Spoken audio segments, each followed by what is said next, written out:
الحمد لله رب العالمين والعاقبة للمتقين والصلاة والسلام على سيدنا ومولانا محمد وعلى آله وأصحابه أجمعين أما بعد فقال النبي صلى الله عليه وسلم من تشبه بقوم فهو منهم. رسول الله صلی الله علیه وسلم فرمایي چا چې مشابهت وکړي د یو قوم سره فهو منهم، نو دا کس د هغه قوم د جملې څخه دی. د دې حدیث لفظي ترجمه وده. په تشریح کې علماو ډېر بیانات کړي دي چې دا مشابهت په کومو شیانو کې سته او په کومو شیانو کې نسته. دا مشابهت د یو قوم سره مشابهت د یو قوم سره په چیش کې سته او په چیش کې نسته. په کومو شیانو مشابهت راځي او په کومو شیانو سره مشابهت نه راځي. مشابهت په چیش کې نسته، اول به دا اړخ ووایو. مشابهت په چیش کې نسته. د خوراک په شانو کې مشابهت نسته، د چشاکو په شانو کې مشابهت نسته، او د هغه رنګ د اوسېدلو په ځای کې مشابهت نسته، د استعمال په شانو کې مشابهت نسته. د عام کم د استعمال شان هغه عام چې فایدمن، هر شی چې فایدمن وي، فایده عام وي، د یو خاص قوم د پاره نه، لکه د اسباب موټر، موټرسایکل، بایسکل، طیاره، موبایل، کمپیوټر، نور وغیره د کور ضرورت شان چې موږ استعمالوو، دا د استعمال شان دي، فایدمن شان وي، ګټمن شان وي، په دې کې مشابهت نه راځي. په دا اوس نن زمانه کې چې کوم تشنابونه جوړیږي، دا ټچ تشناب چې ورته وایي، په خونه کې د خونې سره مښتي، په دې تشناب کې مشابهت نشته د یو چا سره. دا یو دغه شی دی، سړی پکې اوسا کېږي، د اوسایي لپاره فایده عامه ده، ګټمن شی دی. هر څوک په خونه کې تشناب جوړي، په هغه تشناب کې انګلیش کموډونه د مریضانو دپاره ایښودل، هغه جګ کموډونه، دا کموډونه مشابهت د چا سره نه راوړي، انشاءالله مشابهت وکړي، دا د انګریزانو کار دی. او دارنګه په شاور باندې لمبېدل، دا مشابهت په دې کې نشته، شاور. او د هغه رنګه په کاچوغه باندې خوراک کول، په دې سره مشابهت نه راځي. داسې مشابهت چې هغه دې سړی ګناهګاره کړي. پر میز په چوکۍ باندې ناسته، په دې کې مشابهت نشته. و میز ته ناسته، په دې کې مشابهت نشته. نو هغه شان چې هغه عمومي فایده عامه وي، د عام انسانانو دپاره وي، په هغه شي کې مشابهت نه راځي. دا مشابهت اخر دی په چیش کې. مشابهت په عقیده کې دلته مراد دی. من تشبه بقوم فهو منهم. رسول الله صلی الله علیه وسلم فرمایي چې چا مشابهت وکړي په عقیده کې د یو قوم سره، نو دا د هغه د جملې څخه دی. داسې کار کول چې هغه د یهودو، د نصاراو یا د مشرکانو د عقیدې څخه وي، بیا د هغه څخه ممانعت راځي. مثلا د خبرې د عیسایانو داسې اشاره کول، نه پوهېږم چې د دې رستي اوږې سره شروع کوي که د چپي اوږې سره، خو داسې اشاره کوي، داسې دا دوی یو عقیدوي اشاره ده، دوی د عبادت ته یو طریقه ده. دغسې اشارې د مسلمان دپاره کول دا بیا جایز نه دي، د هغو سره مشابهت دی. ولې؟ ځکه دا اشاره د دغه خاص قوم چې عیسایان دي، د دوی د عبادت طریقه ده، نور یې نه کوي. او د هغه رنګه زنګولې پر یو ځای زنګوله راځړول او هغه بیا داسې شرنګول، دا د مشرکانو یو کار دی. که مسلمانان داسې یو کار کوي، دا د هغوی سره مشابهت دی د هغوی په عقیده کې، نو دا د مسلمان لپاره جایز نه ده. د هغه رنګه مشرکان یو د بل د احترام په وخت کې، د خپل عبادت په وخت کې لاسونه دا رقم نیسي، دا رقم د دعا پر ځای چې موږ لاسونه باید داسې ونیسو، بلکې داسې غوښتل د دعا په وخت کې، دا د هغوی سره یو مشابهت دی. ځکه دا د دوی د عبادت یو طریقه ده، دا د مشرکانو د عبادت طریقه ده. مشرکان دا چم کوي چې عبادت کوي یا غوښتنه کوي یا احترام کوي، لاسونه داسې نیسي. ځینې هغه کارونه چې هغه د مشرکانو د عقیدې سره وي یا د یهودو نصارا د عقیدې پر اړه لري، هغه کارونه بیا مسلمان ته پکار نه دي. مشرکان یو رقم کړه په لاسي، د دوی کې یو خاص ګرد مشرکان نه، یو خاص په مشرکانو کې د سکان چې ورته وایي یو کړه په لاسي، دا کړه د یو عقیدې پر بنا باندې کوي، نو مسلمان ته داسې یو کړه په لاسول بیا جایز نه دي. هغه صلیب علامه، دا د صلیب علامه نه ده چې د عیسایان په غاړه کوي، د صلیب علامه، دا د صلیب علامه د دوی د یو عقیدې شی دي، نو مسلمان ته هغه په غاړه کول جایز نه دي. منګر ستر چې ورته وایي مشرکان د مشرکانو ښځې چې کله واده وکړي نکاح وکړي واده وکړي بیا دغسې یو شی په غاړه کوي چې منګرسوتر ته وایي دا د دوی د یوې عقیدې پر بنا باندې نو مسلمانانو ښځو ته پکار نه ده چې هغه شی په غاړه کړي ځکه دا د هغوی سره مشابهت د هغوی په عقیده کې دی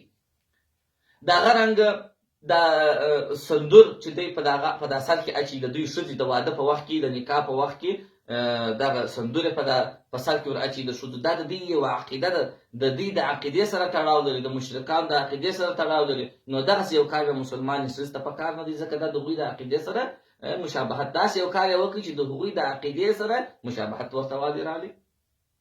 راځو دا خبرې ته چې په نن سبا دا خبره ډېره عامه ده که یو چا ګوتې داسې ونیولې وای دا مشابهت راځي یا ګوتې داسې ونیولې وای مشابهت راځي دا د ګوتو داسې نیول دا د یو خاص قوم د یو عقیدې څرګندونه نه کوي ځکه دا علامه په ځینې اروپایي ملکو کې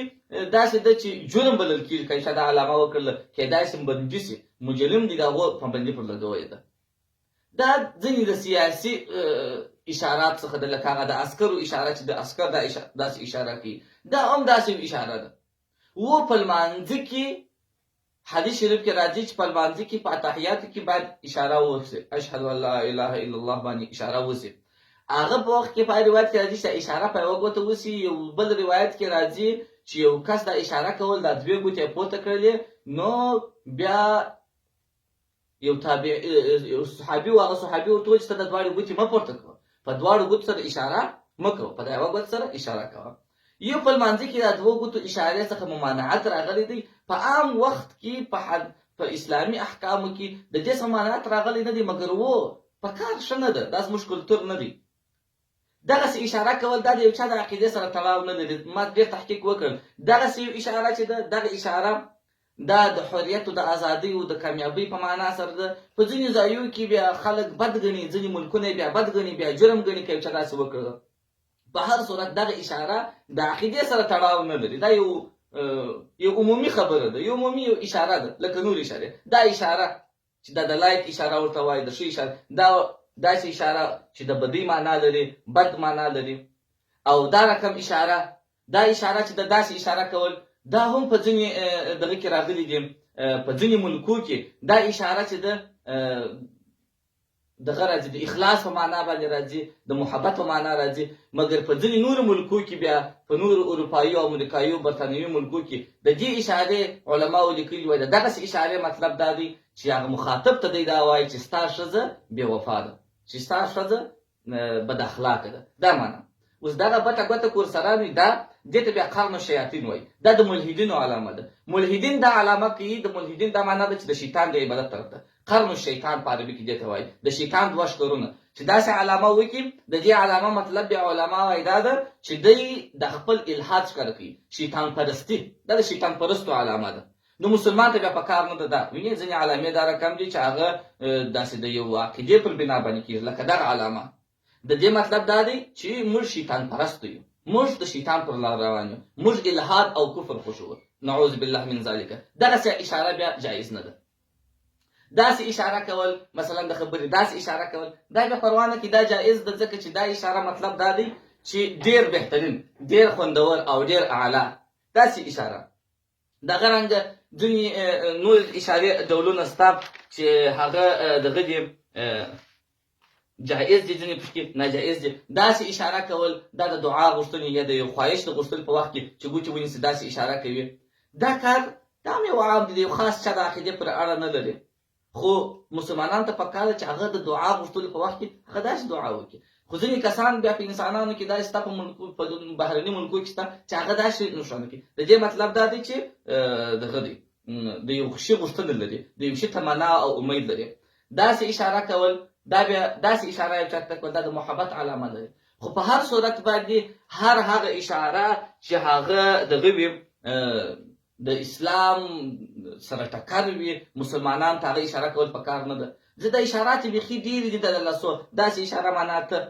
داسې اشاره ځینې کسان د سکان سره جنګ وي چې دا یو د بل د رغبت په حالت کې چې دا د مسلمانانو اخلاق نه دي مسلمانان د اشاره هغه مصافحه کوي د لاس رغبت سره کوي خو دا اشاره کول دا هم د دوی د عقیدې پر اړه نه لري عقیدوي شی نه دی چې خامخا د دوی په عقیده کې دا شته چې دا باید وسي که مسلمانان دا کار ونه کړي بهتر ده او که وکړل هم د دې حدیث لاندې نه راځي او بله خبره د مسلمانانو دپاره داسې اشاره کول پکار دي ځکه چې د کلمې په وخت کې د کلمه شهادت په وخت کې چې سړی کلمه شهادت وایي اشهد ان لا اله الا الله وحده لا شریک له واشهد ان محمدا عبده ورسوله که دا کلمه شهادت په مانځه کې وایي هم به ګوته پورته کوي او که په عام وختو کې بې د لمانځه وایي هم به دا ګوته پورته کوي دا اشاره چې دا د توحید اشاره بلل کېږي چې دا دوې ګوتې کات کې دا داسې کړي کې دا پورته کوي دغه د اشاره دا د توحید اشاره ده په اسلام کې هم ځینې اشارات شته دا اشاره بیا د توحید په معنا ده دا اشاره چې لاس ته پورته کړي د احترام په معنا باندې د احترام و ځینې کې بیا داسې راغلي وای دا یو سړی و ډېر پخوا تېر سوی دي دا کس دا درې ګوتې پرېسولې هغه چې به چا ته اشاره کوله نو داسې معلومېدل مثلا د کبر داسې به معلومېدل بیا دا په هغه کې رواج شول ځینې کسانو به چا ته داسې کول چې معنا د احترام دپاره دا اشارې مختلفې دي خورا ډېرې دي په لسګونو دي دا اشارې کول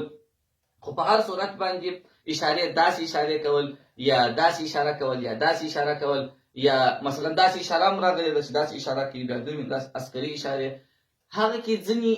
ښه معناوي لري ځینې بدې معناوي لري اوس پاکستان کې یو چاته داسې اشاره وکړي پاکستان او بنګلادیش په دې منطقې کې بیا د پنجابیانو د سندیانو په نیز باندې د دې مطلب دا دی چې ته ولاړ شه جهنم ته دوژخ ته ولاړ شه دا د بدې معنا لري په هر صورت باندې داسې اشاره په ځینې ملکو کې وایي که داسې اشاره وکړي په ځینې ملکو کې دا بده معنا د ښنځلو معنا لري خو هر هغه اشاره چې هغه معنا یې ښنځل وي د هغه معنا عیب بیانول وي د هغه معنا ازار رسول وي هغه اشاره بیا کول پکار نه ده او که هغه اشاره د یو چا د عقیدې سره خاص عقیده سره تړاو نه لري بلکې یو عام شی وي او هغه بده معنا نه لري بیا کول پروا نه لري السلام علیکم ورحمة الله وبرکاته